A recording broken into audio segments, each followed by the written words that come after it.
Are you struggling to lose weight despite doing all the things? Let's see if we can spot some of your sneakiest saboteurs. As we talked about in a previous video, calorie restriction is really the #1 foundation for weight loss, but some people are still struggling trying to find where they can decrease 500 calories a day. So let's see where you might be hiding those extra 500 calories. So one of the first things I have people do is really watch how many times you're eating out.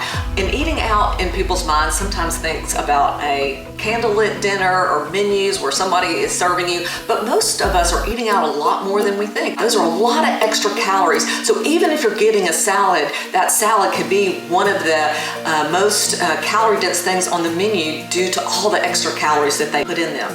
The next one is snacking. And so I get this question a lot, Julie, what's the best kind of snack to have? And you'd be surprised, my answer really is no snacking. I really like for you to focus on having a good quality meal full of all different vegetables, good proteins and healthy fats, and then you should be able to go 3 to 4 hours in between meal. It's those little extra snacks, maybe like nuts, that are really causing a lot more calories than you think.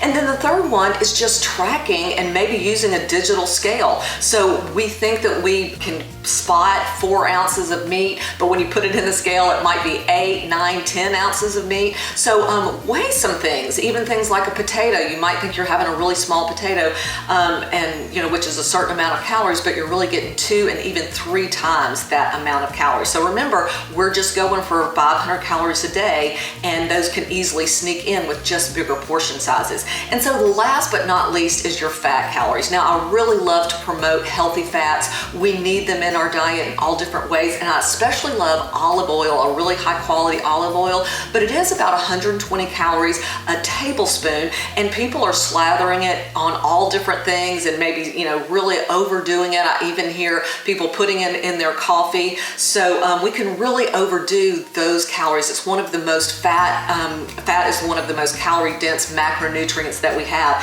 And then even in the form of chocolate, this is a really high quality dark chocolate. Again, one of my favorites, and I love to have this as a sweet treat. But this bar has about 170 calories for the whole bar. What if I just had 1 square instead of the whole bar and then used it 3 days in a row? So that would significantly cut down on the calories. So remember, like we said, if once we start to manage calories and make a few tweaks, you can really hit those health goals this year.